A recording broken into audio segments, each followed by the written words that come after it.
Hey, this is LOA Today, the Law of Attraction show.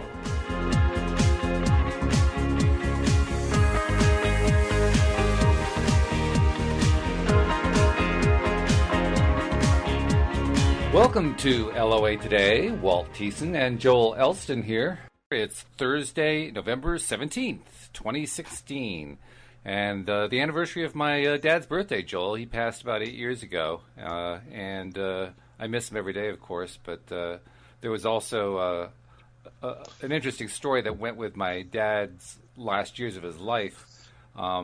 Sadly, he suffered from Parkinson's and ended up dying as a result of complications due to that.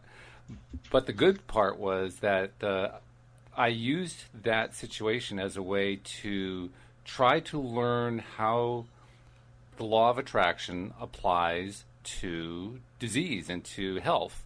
And at the time, I didn't know enough. I couldn't really help him the way I wanted to, but I've since learned and realized that, and I feel a little bit wishful about this. I wish I'd been able to help him at the time, but I'm glad I've learned it now. Particularly with Parkinson's, it's a case of trying to get the dopamine going by being happy. And if I had realized that was the case, I would have tried to get my dad to laugh more often. Well, and you know, one of the things that you often talk about is one of the tools you use in the law of attraction overall is humor, and laughter is one of your main conduits to finding sort of harmony with the law of attraction in a very positive way. Right. And there are tons of anecdotal stories that I have just witnessed over the years of people having severe disease and when they're nothing changed but their attitude, and finding minimally some having a better quality of life once they change their attitude, all the way to complete healing from quote unquote uncurable diseases. So what you're saying is supported by a lot of recent research in quantum thinking and epigenetics, especially of what your mind's believing is what the body and your DNA will adapt to, and that's sort of the science behind the law of attraction. When you look at how all that combines, and I have a very dear friend in Florida, and I think we've talked about him on the show before. He was diagnosed with had an initial diagnosis from his family care doctor that he had liver cancer and he needed to go see an oncologist. And he called me that evening. This is a very healthy man. He has always competed in triathlons and Spartan races and is in the gym every day. And so that was very shocking to hear that this 45-year-old, very healthy man was diagnosed with liver cancer. And so he had an appointment 3 weeks later with the oncologist, and I just happened to be going the following week down to my home in Florida, and I was planning on seeing him. So we set that up, and I was shocked when I walked in and saw him.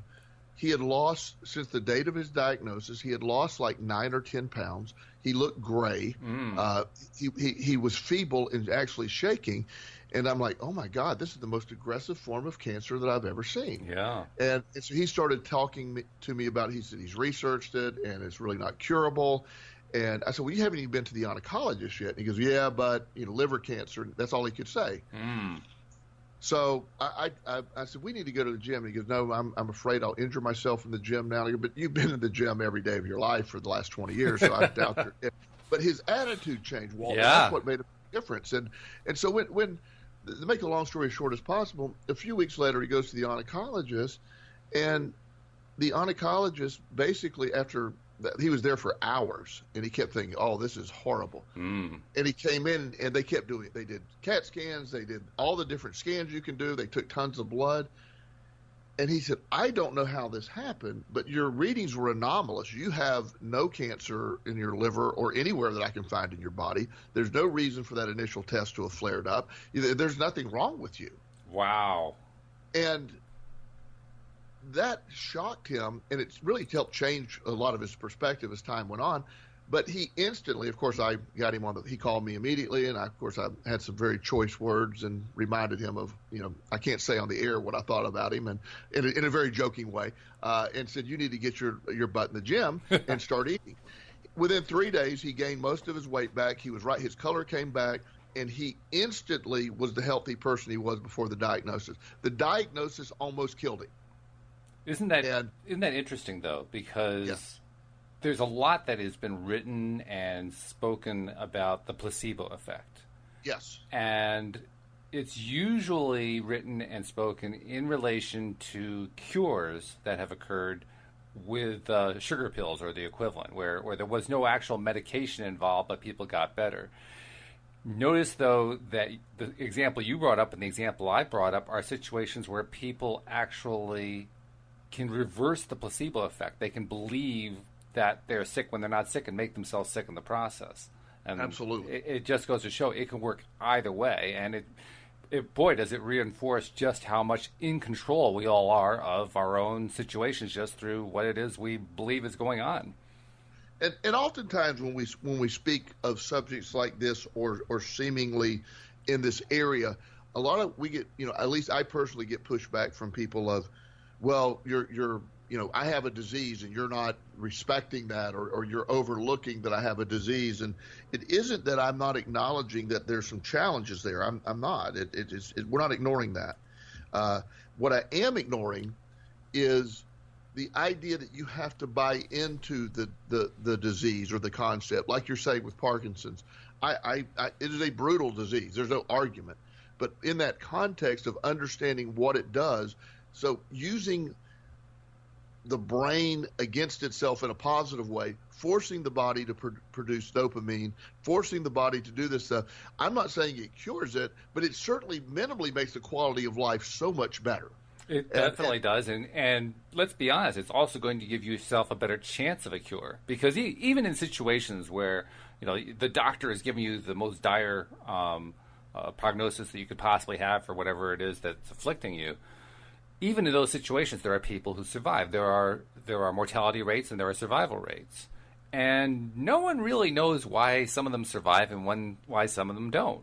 It's just that's what they track, and they to maintain their statistical accuracy, they have to report it that way. But not even medical science knows why some people get affected and other people don't in a wide range of areas. I mean, there's certain areas that they have learned, okay, we found new clues about why it is that some people respond well and others don't. But most of the time, they don't know.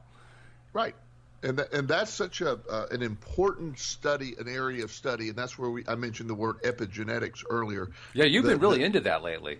Yeah, it really is. It's weird. It's sort of what I love. For a long time, I believed in the law of attraction, and a lot of times I thought it was a mystical. As in the book, The Secret, it's almost sold as a mystical concept. But I think we can drop the word almost. It is. Yes, exactly. And while I have no problem with that, I want more tangible, and that's why there's so much research in this area. There's a book called "You Are the Placebo" by Dr. Joe Dispenza, and he talks about this exact thing. He talks about how he healed a severe back injury, by solely using his mind. It's documented. His cure's documented. There was never any surgery. He healed himself with his mind. Stuff that wasn't even possible or thought possible. And that's the place where I get excited, but also have to understand that the acceptance of the community in general, it is sort of scary. I mean, because they don't like to be told this. Doctors don't like this concept. A lot of them dismiss it. A lot of them sort of like, well, we'll tolerate your thought, but still do this. And by no means are we ever suggesting we don't follow a doctor's advice. What we are suggesting is a combination of the two methods are always the most effective.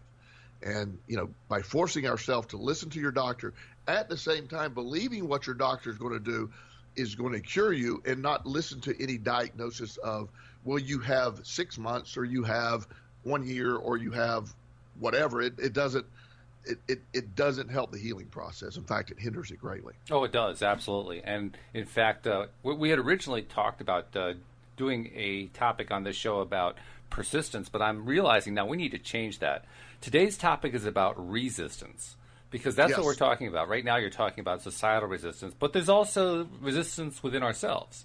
I mean, absolutely. Every one of us has experienced it. Many of us who are perhaps on the early stages of the path may not realize that they have been resisting. I know it took me a long time to understand how I could possibly be resisting. I remember the first time that, again, it was an Abraham Hicks. Abraham Hicks's commentary to one person was about resisting and stop resisting and so forth. And if you're not feeling well, then you're resisting. If you're not feeling positive, you're resisting. And so I kind of examined myself. I said, well, I know I'm not behaving positively. I'm not behaving horribly negatively, but I'm not behaving positively. But I don't know where I'm resisting. I mean, it's not like I can, open up the chassis and look inside and find the resistance monitor. It's not there. So that was probably the hardest part early on, is trying to understand that. And even now, I still kind of, I almost said struggle.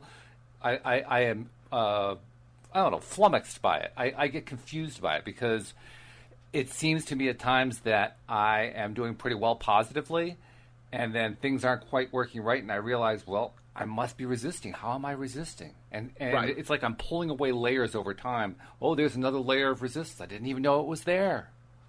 Well, and Walt, that's such a great point, because I personally have witnessed hundreds of people, and starting with myself, of the evolution of understanding your resistance. I have, the resistance, if you and I were having a conversation, and if I were to say, have you tried this? And you're, oh, no, I've tried that yeah. Or I thought about that. Well, you don't realize that's a resistance. That's what you almost fear doing is your resistance.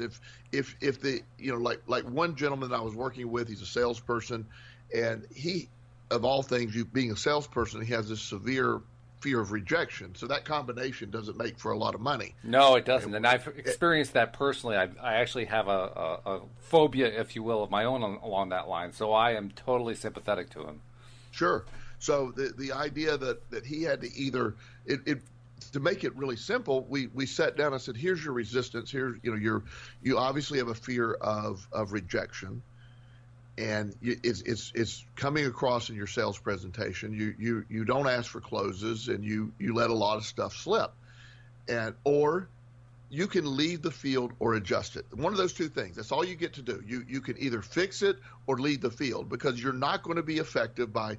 And his resistance was that concept. Well, I don't want to leave my job, but I don't want to give up that resistance or that fear, or I don't have a way to give up that fear. And it wasn't until he, through a lot of work and helping him understand, processing that every rejection is eventually going to lead to a sale. So if you view rejection as just part of the process of selling, and you sort of reframe that, and he became very successful when he was able to do it. But it took a while to see where that resistance was, at least for him to understand the resistance. Well, it's interesting. What you're describing is certainly not new. I've heard this kind of thing before, and indeed, it's been the most common kind of answer I've gotten, even from non-LOA practitioners, people who really have no idea of how the law of attraction works. But what I found in my own life is that approach doesn't really do it for me. And I can identify a couple of the reasons why it doesn't do it for me. One reason is I am somebody who really has to believe in what he's selling before he can sell it. Sure. And if I were to just take a job selling somebody else's thing, that alone would probably trip me up, because most of the time I don't believe in other people's products. I am too skeptical about what's out there. So as a result, I basically, just by having that position, we can call that a resistant position. In some ways it is a resistant position. But by having that position, it basically precludes me from even doing most sales jobs. Right. Well, but what you're identifying is a different area of resistance. Your area of resistance is selling something you don't believe in. Right. So the idea of finding that product or creating that product would allow you. It's not necessarily a fear of rejection as much as a fear of selling something you don't believe in. If you really believe in it, that makes a big difference. I have an acquaintance from a long time ago. He was trying car sales, and he worked for a Chevrolet dealership down in Tampa, and he was not very successful at all. I give him credit for trying. That's a tough one. It really is. So he was about to get out of the car business when somebody at the local Porsche dealership said, why don't you try a job here? And he laughed. He said, if I can't sell Chevrolets, I can't sell Porsches. Doesn't that sound similar to the people who say, well, I can practice small LOA, but I can't practice big LOA? Right, exactly. And so what the guy says, he says, well, what do you think about Porsches? And he goes, well, my gosh, they're probably the finest made vehicle in the world. And he goes, so you believe in Porsches? And he said, what do you really think about Chevrolets? And he said, and this is several years ago. Mm-hmm. He said, they're really poorly made cars. He said, I'm sort of embarrassed that we're doing this. And he said, well, I think you will be able to sell Porsches because you truly are selling the finest made automobile in some people's perspective in the world. There isn't even $500,000 cars don't have that name recognition, or at least that quality thought of Porsche. And so making this sort of in a perspective of the law of attraction, he bought into that theory and became wildly successful selling Porsches because he really believed he was selling the best car on the planet. It makes a huge difference. There's no doubt about it. Yeah. And people pick up on that whether you believe it or not. I know most people I know at some point have fallen, maybe that's not the term, have bought into the concept of multi-level marketing and tried it. And I think fallen is probably a good one. yeah. And people, and so I've done it a few times, and when I would go in with skepticism with the product, I learned that I'm not opposed to the multi-level marketing theory. I have yet to find a product I really believe in. If I did, I could sell it in any format. Mm-hmm. But most of these products they're selling are like nutritional supplements. Most of them are maybe reasonable supplements, but they're usually horribly overpriced for what you're getting. Yep. And oftentimes they're not remotely what they're advertising.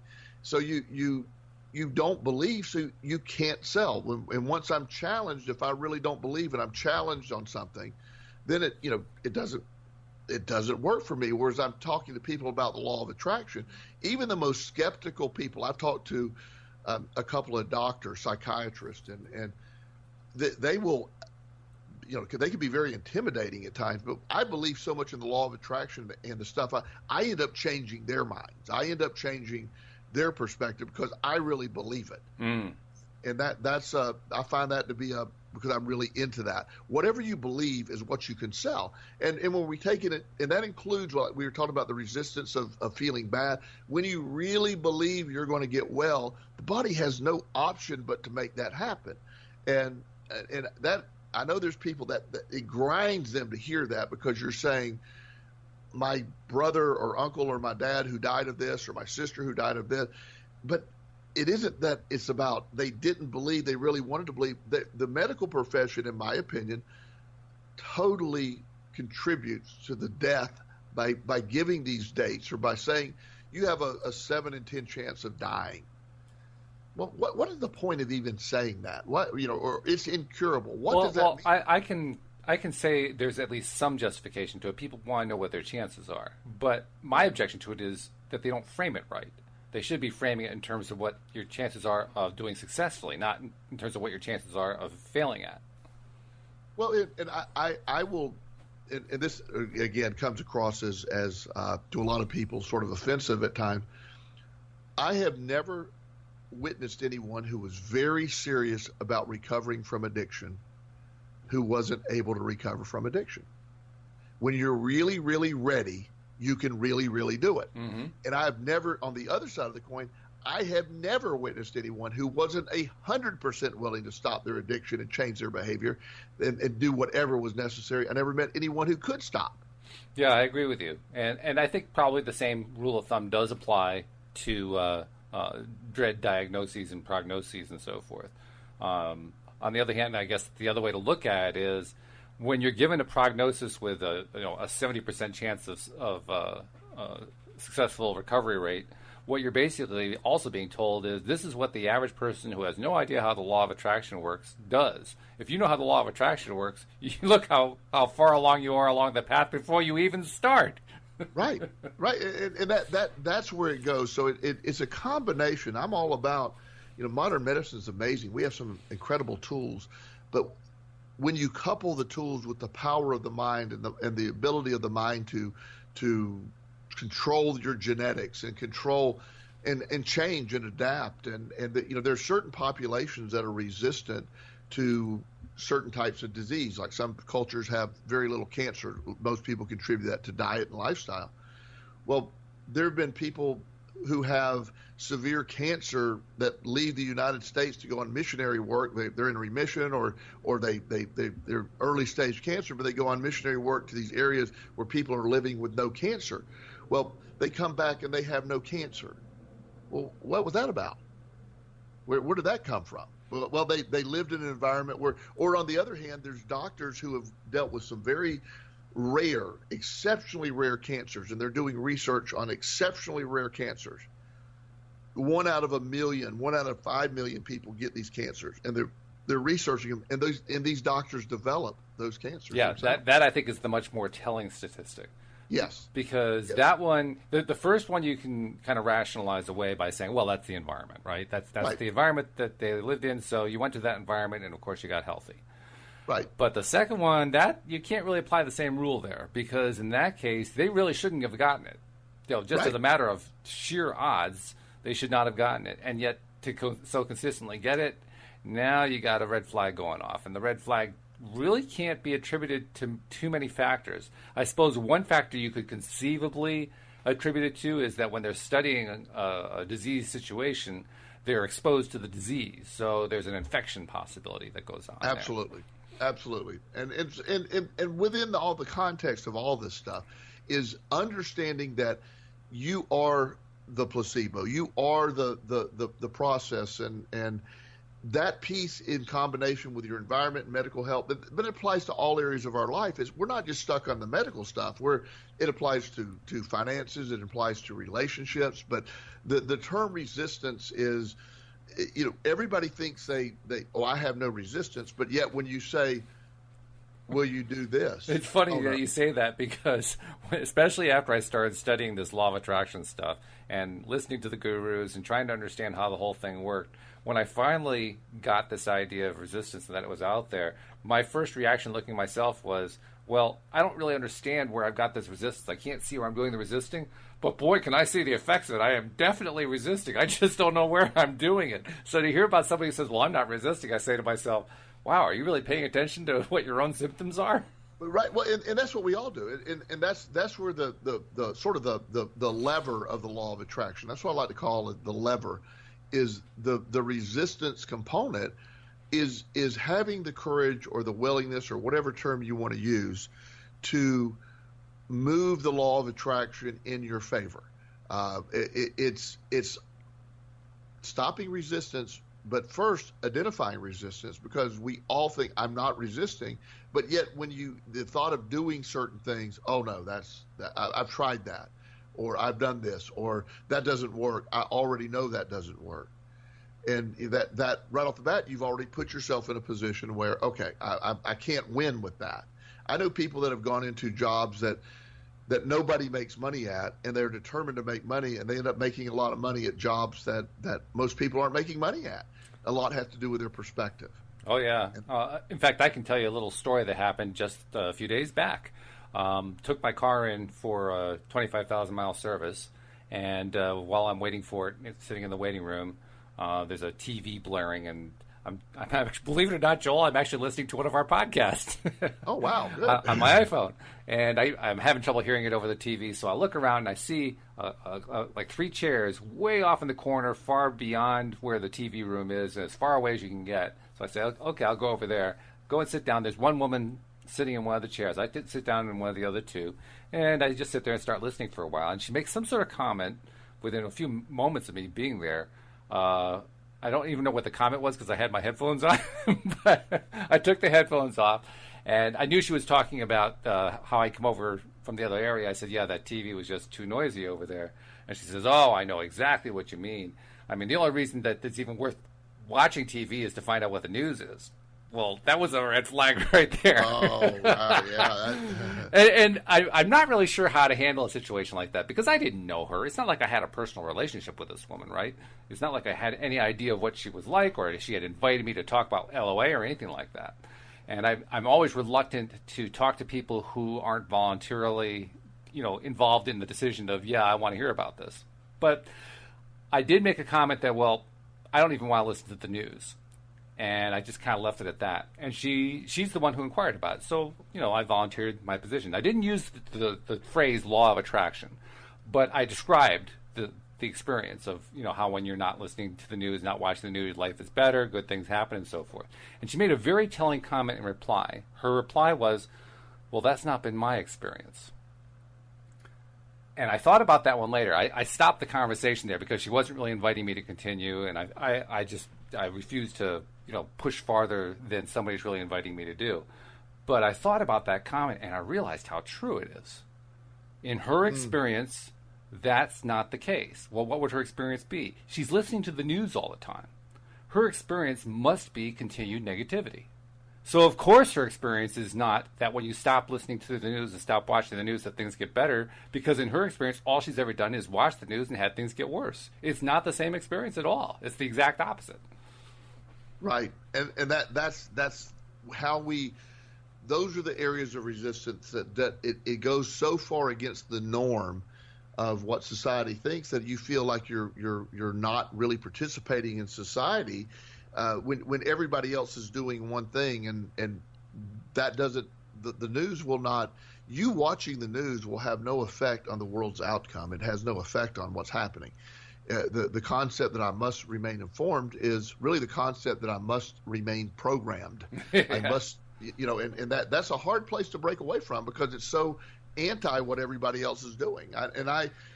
For several months, I didn't watch the news at all, and I did take a brief break during the presidential election just because I could not help but watch that train wreck. And it was I watched it from such a different perspective that it really, and I quit watching it after the election, but for that brief time, it actually was sort of funny. I mean, it didn't affect me in a negative way. It's not just sort of funny. Let's be perfectly honest. I mean, we had clowns running for office. Exactly, and I love the fact that half of everybody is upset about which clown won because they both were clowns. One of them was going to be a clown, so it's a very interesting dynamic that I was able to do. But as we move forward, when we understand what areas can I live in that aren't resistant, where's my strength at?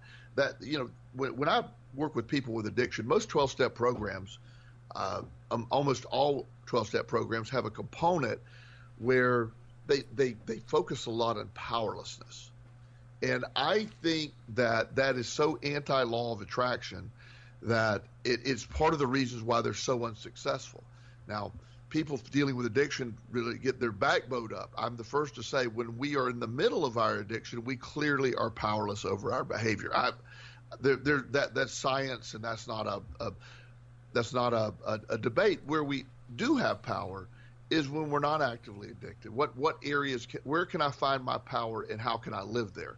And that's the strength of learning I am powerful. Most areas of my life I have great power over, and I need to implement that. And those are limited to the things that I personally can control. But however, those are the things that matter. They are the things that matter, yeah. Yes. And so, I'll always ask people when they come in, what are the things in your life that are in your direct control that we can work on? And they're often dumbfounded by that. And another statement I'll make, especially people when come in who are having relationship issues, I'll often say, without using another person's name or situation, tell me about your life. And they just look at me like, well, I can't do that because everything is about my boyfriend or my girlfriend being bad and or being wrong, and it's affecting my life, and so that helps break through that initial. They're out of your control, so we have to start placing our energy and firing our all of our power at the areas that's in our control, and that's the law of attraction at work. That's the law of action at work, which is a part of the law of attraction. It's also the law of, I guess, changing perspective, because that's what we talk about anyway most of the time, changing our focus, changing our perspective. Sure. That's really what this is all about. It's about changing what it is we're going to focus on, and more importantly, recognizing all of the different ways that we allow ourselves to get drawn back on the dark side. Because we all do it. I mean, I've been noticing it particularly. of late. You mentioned the political election, and I actually did a pretty good job of staying out of it, but it does seep through at times. And I did allow myself to look at the election from afar just by watching what was going on in the polls, going directly to certain websites that I went to, because I was a political science major, Joel. That was my training in college. So absolutely, it's not something that I easily have let go of. I am a lot better than I used to be, but I still haven't let go of it entirely. And believe it or not, that's one of my goals. One of my goals is to stop paying any attention at all to politics, because I know just how toxic it is. It's not like there's anything positive that comes out of politics, rather. It's all negative. So there's really no good reason to keep focusing on it from an LOA perspective. But nevertheless, there's still that side of me that just keeps getting drawn back. And that's the dynamic I'm talking about. The fact that despite my best efforts to focus on what I really, truly want to focus on, it's like my subconscious mind just keeps drawing me back. And, of course, the reason it keeps drawing me back is I trained it to over the course of, a 30-year period. So it's doing a very good job of what I told it to do. But now I'm trying to convince it to do something different. And that's where it gets a little tricky, a little bit difficult. Yes. And the concept that you're the one that sort of framed this for me a long time ago, and it made me see things in a little different perspective personally.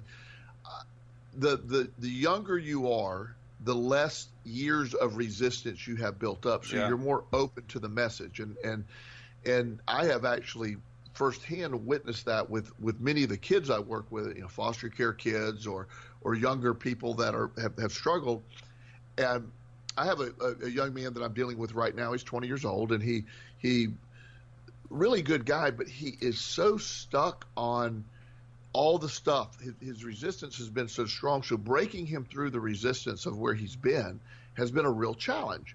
But yet the fact that he is so able to let it go much quicker than the average person, he's only had 20 years versus 50 years of it, or 40 years of it, or 30 years of it. And it does make a big difference. I know with my younger class, even when I get 12 or 13-year-old foster care kids, they, remember Bob, we talked about a young man who was in foster care. He's made incredible strides. He's about to be adopted. That he was once deemed unadoptable. He was on multiple medications. He's on no medications. He's on honor roll. This is an entirely different kid that all he did, which he describes as, it's just really not that big of a deal. You just got to look at things differently. Mm-hmm. And where adults are dumbfounded by it, the kids sometimes are like, yeah, okay, that's easy. That makes sense. And the when you buy into your perspective is the entire reason your reality exists. And when your perspective is negative, your reality is negative. When your perspective is positive, when you look at all the great stuff you have, all the great stuff, you're more into that. That process works so much better. And it's the sort of the thought of lack. What's your perception of lack? And what am I lacking? Am I lacking money? If you are, you are lacking money. You certainly are lacking money. Mm-hmm. You're lacking relationships. Yes, you are. You're lacking health. Yes, you are. And that's where that resistance thing coming in. It's hard not to look at the lack. And yet that's what we have to do, is to turn our attention away from it. There's an analogy that actually comes from the world of computers that I find to be useful for something like this. And I try to remind myself that this is the way changing our thought processes, even when we have a persistent negative pattern of thought, we can still retrain it away, and it's basically done the same way that it's done on a computer. Most people are at least vaguely aware that under certain circumstances, an expert computer technician can go into, say, a hard drive and extract information that got erased and get it back for you.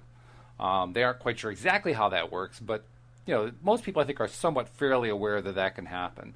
Well, in a nutshell, the way it happens is the stuff that got erased really just got removed from a directory about, how to find the thing. The stuff's actually there. It's just that the directory that the computer uses to find stuff the directory's been erased. The data hasn't been erased, just the directory. Right. Well, the same thing happens within the human brain. If all you're trying to do is to erase what's in the directory, the data's still going to be there. So what a computer technician does, or more accurately, what a computer security expert does in order to erase bad data, is to write over it. They don't just remove it from the directory, they write over it with new data. And in the Wow. process of writing it over with new data, if you do that often enough, it becomes impossible for even a what do you call it? What's the word for when somebody does an autopsy? They do what kind of I can't think of- Forensic. Forensic, yes. Yes. Thank you. I'm glad you pulled that out of the air because I couldn't think of it. Yeah, even somebody who is a security forensic expert who's capable of extracting information out of a machine where nobody else could get it. If you write over the data over and over again, and to make a strong enough storage of data, there's no way they're going to get it. It's just not possible to do. And the same thing applies to the human mind and the brain. If you write over the data that's bad data with new good data, and you do it often enough, the brain may try to go get the old data, but it won't be available. Right.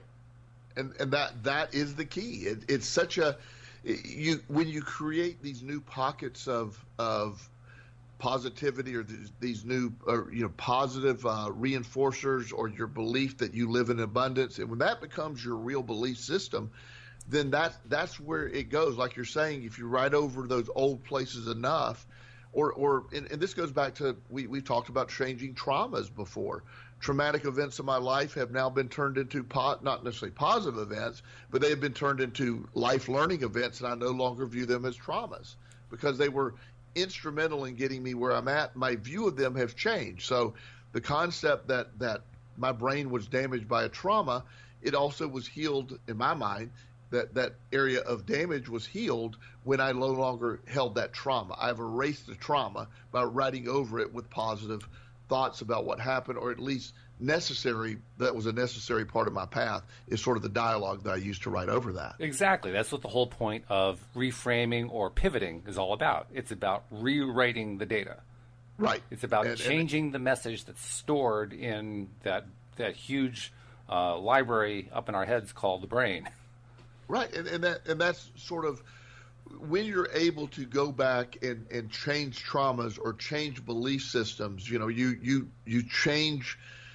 It creates a backwards and forward cascading effect of attraction. Your life changes. I know people that have switched their way of thinking from "I've had the worst life on the planet" to "Wow, I have an incredible life and I always have," and all they did was change how they viewed things, and that became their narrative, and it does change you as a person, and then that's where the concept that once the mind starts to do it, then the body does change. In The Secret, Rhonda talks a lot about how she got to her perfect body weight by doing nothing but changing her thought about that.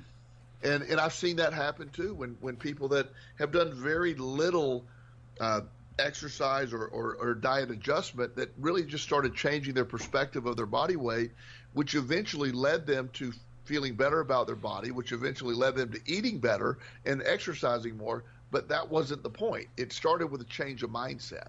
If every day you're dieting and thinking I'm fat, then that is not a positive direction going forward. If you look at I'm healthy, I'm not as near as concerned of quote unquote being fat as the fact that I want to start being healthy and focus on abundance of health, then everything else will fall into line, and your body weight will adapt to a healthy weight.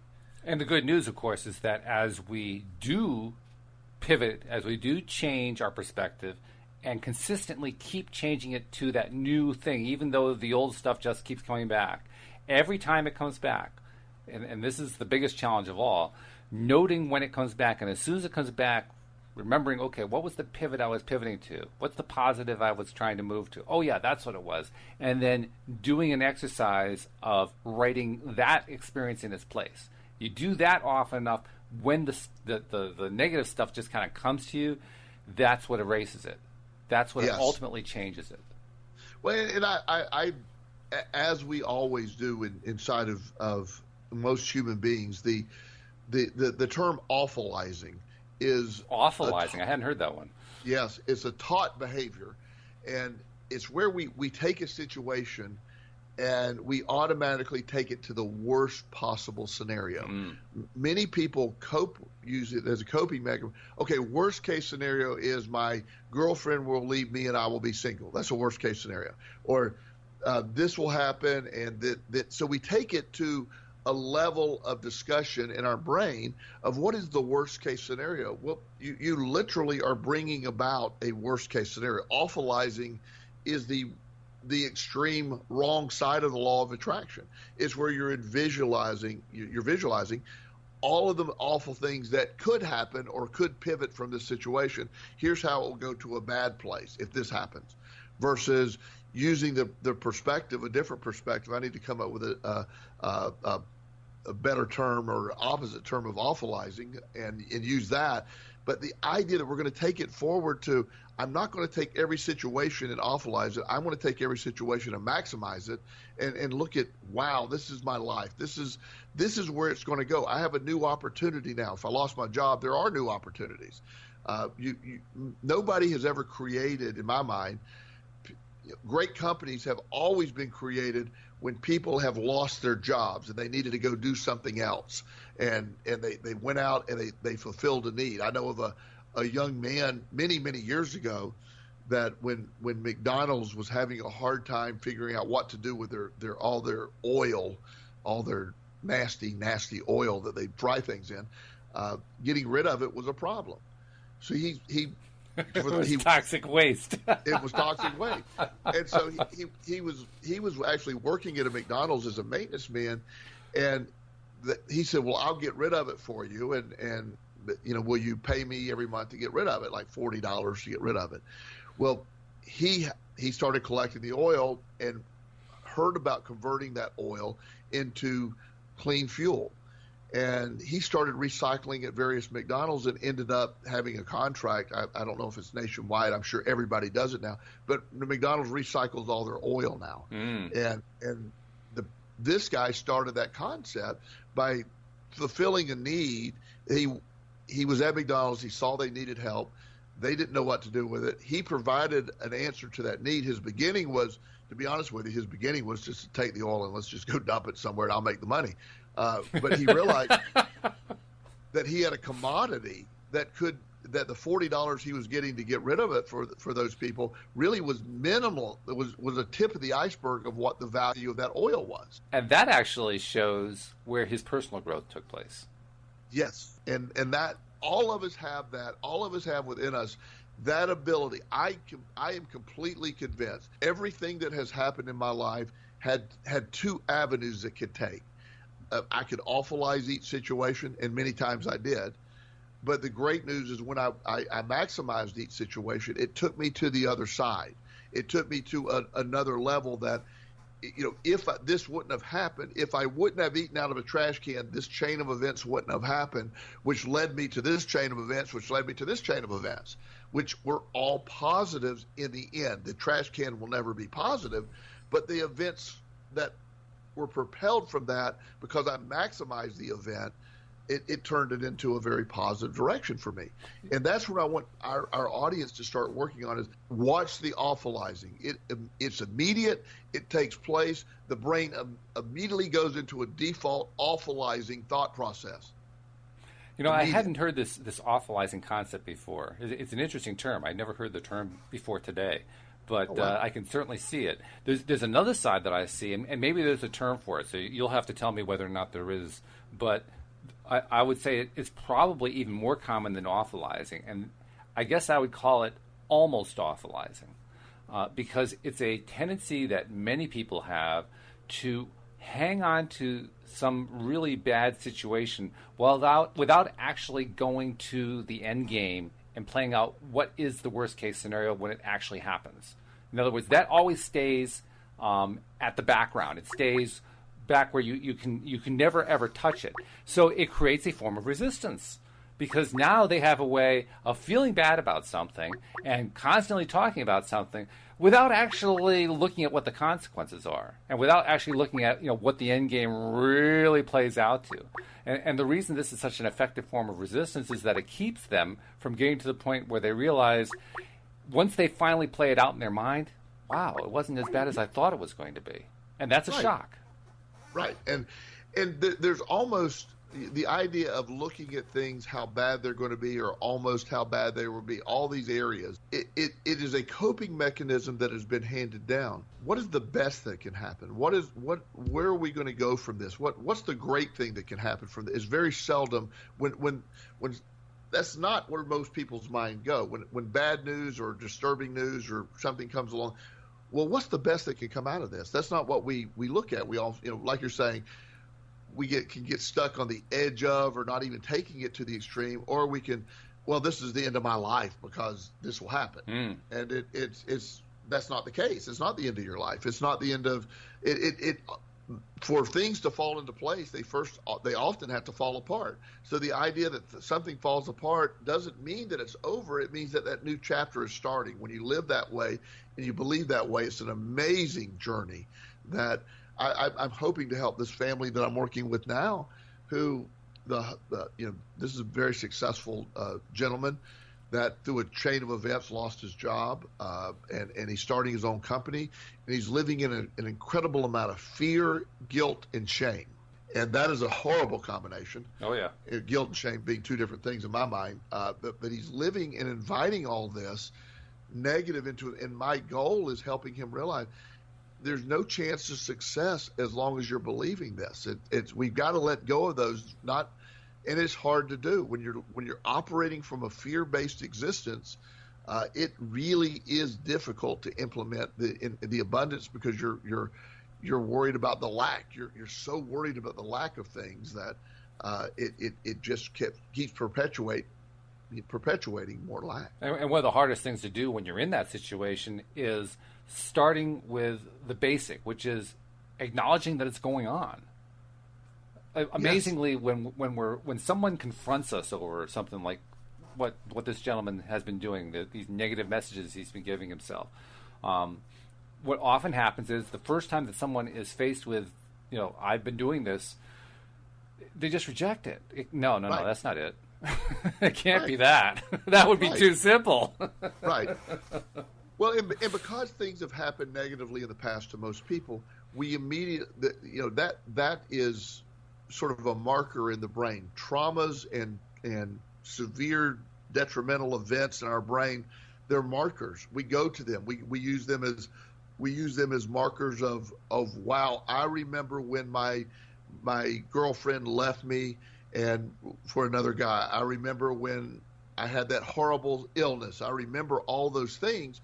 So every time something happens, we go to DEFCON 4. And I don't. Is DEFCON 1 good or bad? I always get the DEFCON. 1 is the worst. 5 is the best. Okay, good. Okay, so we go to DEFCON 1 when it's like, wow, things are horrible. We're in bad place, and no, by going to DEFCON 1 every time something happens, you're inviting events that will take you to DEFCON 1, and that's the process. That's everything. And getting rid of that resistance is so exciting that you realize you don't have to participate in that. That's the piece that was so awakening for me, is reminding myself I can't, or I don't have to keep doing that. I no longer am required to take myself to that level. And by identifying whatever I'm resisting in whatever area, that's the problem. The problem itself is not the problem. It's the resistance around the problem that I have to work on. I don't know if you realize it, but you chose an excellent example with DEFCON, because DEFCON stands for Defense Condition. So Def Condition 5 is mild. Def Condition 1 is super serious. And think about it. What it basically means is I'm feeling really defensive right now. Right. And it just... when the country is in turmoil, or we feel we're being attacked, or we have this negative mood about it, everybody's on edge right now. After the election, I've noticed several of my friends are very much on edge, and they're anticipating bad things to be happening. Oh yeah, and they're anticipating things, and my response is, why? What are we doing? What are you trying to bring about? I know they don't want to bring about bad things, but they have been sold on the concept that bad things are happening. Well, it's funny because last night, as we're getting ready to go to sleep, Louise and I are talking, and she's telling me about this show she was watching on TV that I kind of came in on at the end just before we went to bed. And I could tell it was not a show I really wanted to know anything about because it was on that dreaded topic of politics and government again. Right. But I listened politely for a few minutes because I knew she wanted to talk about it. And then I said to her, why do you want to focus on this? And she says, well, I never studied this thing before, this particular topic that they were focusing on. And I said, okay, I can understand that, but why do you want to keep thinking about it? And she said, well, it's new to me. I guess it was about, I know what it was about. It was about the corruption of Abramoff back a number of years ago. He was basically playing the casinos off against the government and all this other stuff, collecting millions of dollars in fees as a consultant and all this other, corruption. And I said, okay, I can see why you at least have some interest in that, but why do you continue to want to focus on it? And so she just kept on that. I said, okay, let me say this another way. How does focusing on this stuff serve our purpose in terms of trying to get ourselves onto a positive track? And she stopped and turned on a dime and said, that's a good point. You're right. And we ended the conversation right there. And I was thinking, boy, am I glad my wife is an advocate of the law of attraction, because that made that so easy. What if that had been a different situation where my wife wasn't into that? I could just see that almost turning into an argument. Oh, I've seen severe arguments over much less. So yeah, and that's such a great way when you have the ability to and especially have people around you who are receptive to using that technique. It's a great technique because how one of the things that I went into, I do consulting as well for businesses occasionally, and mostly looking at the personnel and how they're interacting and going in almost always a toxic situation. And I will go into a big group meeting and I will be amazed at everyone's perspective and how they will first I interview them individually, then we go into a group, and wow, it's so built into looking at all the things that are the minutia that stops companies from working is amazing. Oh yeah. And the idea that you can step back and you almost use that question is, what thought processes are you using right now that are moving the business forward? If you're in sales, how worrying about the man who puts out the coffee and he didn't put out, they bought a cheaper brand of coffee for the employees. How is that affecting your sales? Why is that a problem? The fact that he changed coffee brands is causing turmoil in the office is not conducive to a positive step forward. Well, it certainly shows just how, by default, people live.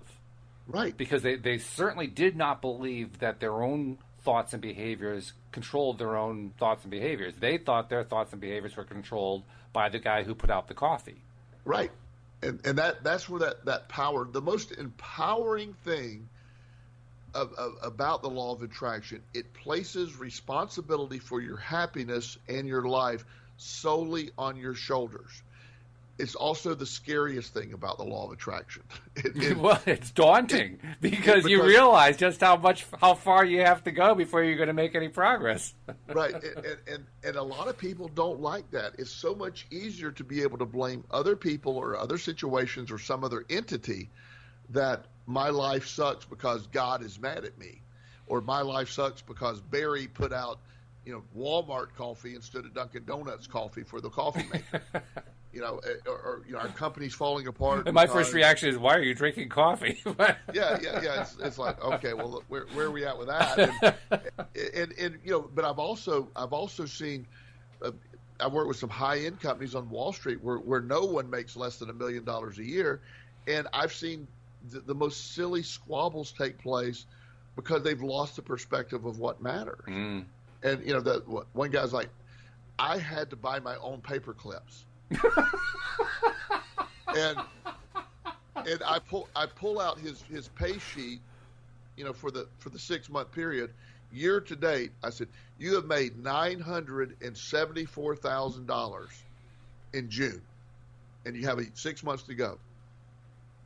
Why could you ever allow paper clips to have an issue with you? Does it matter? Why don't you go buy $100,000 worth of paper clips? It doesn't matter. You have enough money to do that. Do you realize that with that income, he could have bought almost 10 billion paper clips? Yeah. It's so But he said, well, it's really the point of it all. And I go, exactly. Yeah. You're making it about the point instead of what matters. I'm doing it for the principle of it. And it's like, no, you're doing it to create this angst that you've become accustomed to. Let go of that. Go buy all the supplies you want. If you want to get reimbursed from them, send them the bill. If you don't, who cares? Just take it off your taxes. It doesn't matter. It's not going to affect anything. That's where we get lost in. But I see these power struggles internally with the minutia of things. It's with the election, I've seen both sides do this.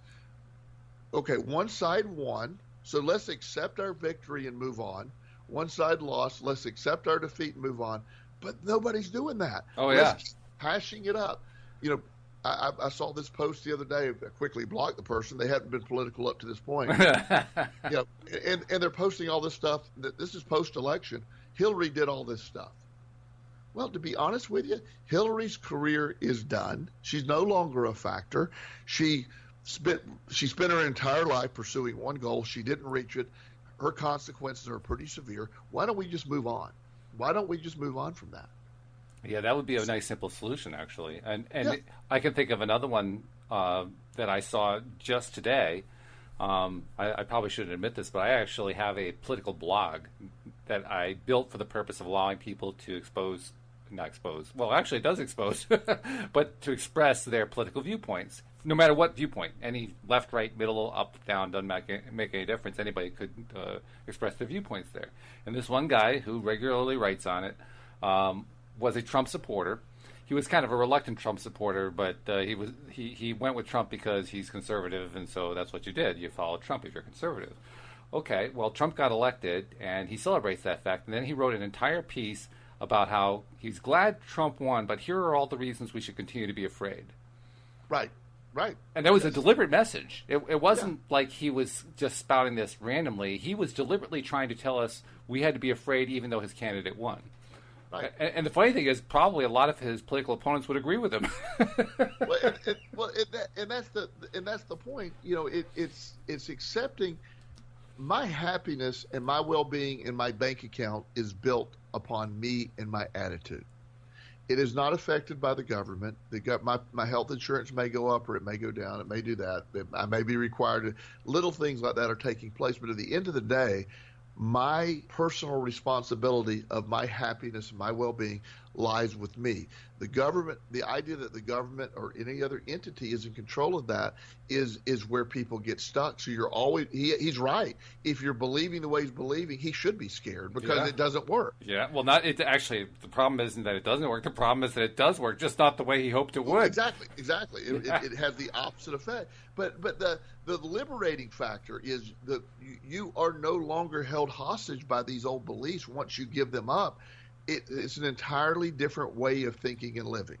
And things will start to manifest, come about. They come about in your life in an amazing way, and things start to be fulfilled. It's such a great journey, but it's also, in the beginning, for many people, a very scary journey. Yeah, it's daunting because I don't know, maybe nobody else other than me has this experience. I think probably most people do, but it's possible that they don't. All I know is that when I first got confronted in my own mind with what my task was and realized what my history was and realized all the different ways that I was working against myself, I found it to be overwhelming.